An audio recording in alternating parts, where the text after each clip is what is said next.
La dernière épidémie d'Ebola en République démocratique du Congo continue de faire rage et l'Organisation mondiale de la santé est préoccupée par la sécurité des humanitaires et de la population dans la région du Nord Kivu, qui est également aux prises avec des conflits permanents.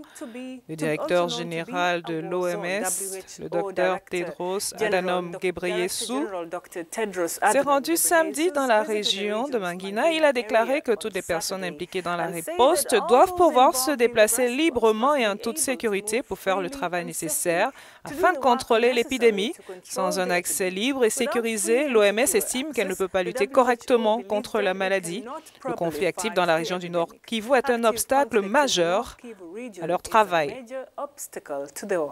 C'est exact, Linette, et les travailleurs humanitaires sur place se disent très inquiets de la situation. Et pour cause, un nouveau décès parmi les cas confirmés de la maladie à virus Ebola a été enregistré dans la province, portant à 11 le nombre de morts parmi ces cas. C'est ce qu'a indiqué samedi le ministère de la Santé de RDC. Toujours selon le ministère, 48 cas de fièvre hémorragique ont été signalés dans la région.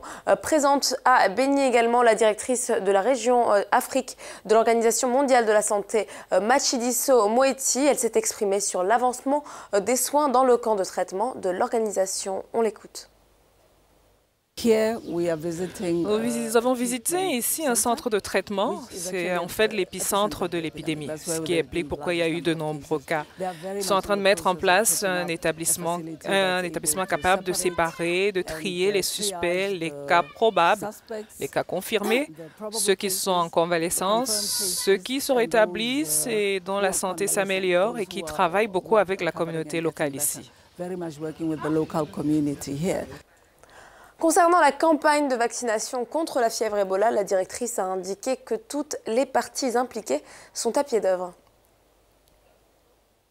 Tout d'abord, j'ai été très impressionné par la rapidité avec laquelle le gouvernement réagit à cette nouvelle épidémie. Le ministre est déjà venu ici 3 fois. Ils ont déclaré l'urgence. Ils mettent en place ici l'organisation pour faire face à tous les aspects de l'intervention. Prise de contact, suivi des alertes, mise en place du système pour coordonner les partenaires dans plusieurs localités. Donc, j'ai été également encouragée par le fait que nous avons déjà réussi à commencer la vaccination des travailleurs de la santé parce que ce sont eux qui sont le plus à risque. Nous avons appris que le profil d'exposition des gens est un peu différent de ce que nous avons vu à l'Équateur. Ce sont surtout les femmes et les enfants qui sont touchés. L'équipe locale doit s'assurer que les familles sont prises en charge si les mères sont hospitalisées et si elles sont suspectées à cause de cela.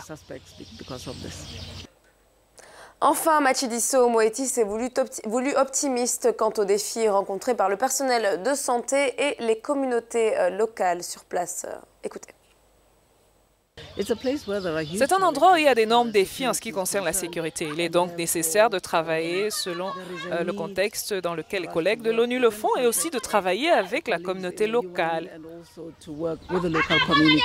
pour s'assurer que nous avons l'accès quand il est nécessaire, que nous ayons cet accès. Et nous savons que quand il est sûr d'aller à des endroits pour prendre des mesures. Je crois qu'il y a des travailleurs de la santé qui ont beaucoup d'expérience dans ce type de conseil. Et nous devons être en mesure de les déployer dans des situations où ils peuvent appliquer les stratégies qu'ils ont apprises dans différents pays.